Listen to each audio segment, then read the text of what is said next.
Today, we're diving into Dr. Anna Lembke's incredible book, Dopamine. And really, it tackles a problem that I think so many of us feel, but we can't quite put our finger on, that constant, nagging pull of things we know aren't really good for us. I mean, this quote just hits home, doesn't it? In our world of endless, one-click access, we're all wrestling with some form of compulsive behavior. So this explainer, it's all about digging into the why behind that struggle. So first up, let's talk about why we are all, basically, citizens of what Dr. Lembke calls dopamine nation. It's this strange new world where abundance has actually created a new kind of scarcity, and where literally anyone can get hooked on anything.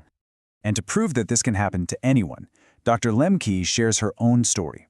She's a psychiatrist, and she got hooked on romance novels. But here's the thing. What really poured gasoline on the fire was her Kindle. All of a sudden, there were zero barriers, just 2 swipes and a click, and she had an instant, frictionless fix. It made her realize that in our modern world, easy access is the real gateway drug. Okay, so this brings us to a really important definition.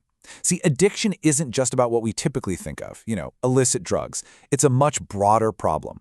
The keywords to focus on here are continued, compulsive, and despite harm. And that can apply to your phone, to social media, or even to vampire romance novels. To really understand that powerful pull, we've got to look at the science. So dopamine is basically our brain's currency for reward and motivation. A piece of chocolate?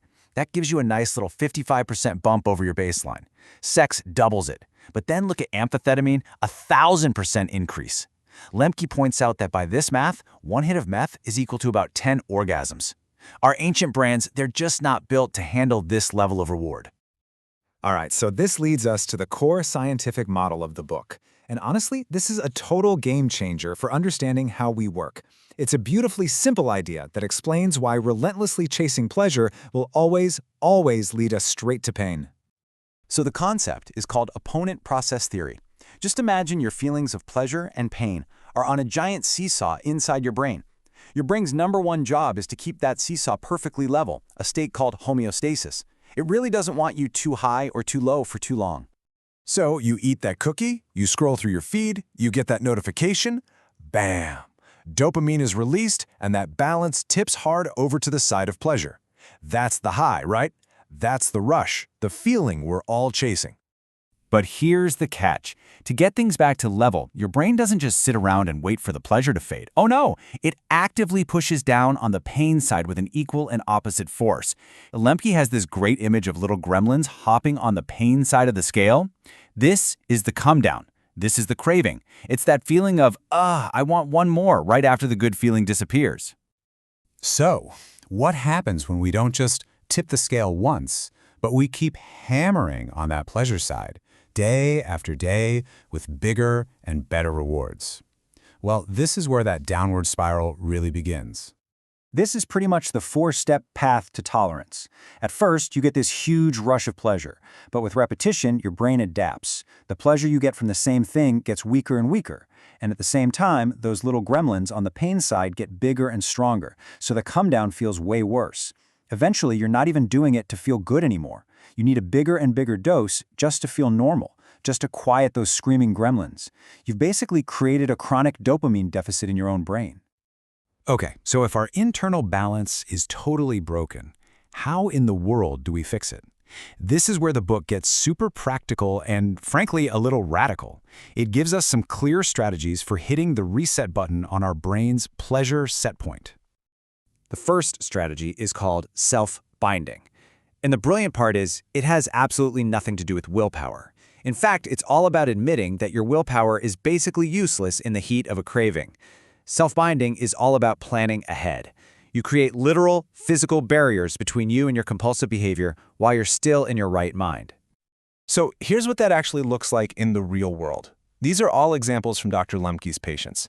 By creating friction, by creating distance, they're creating a crucial pause between that initial desire and the action.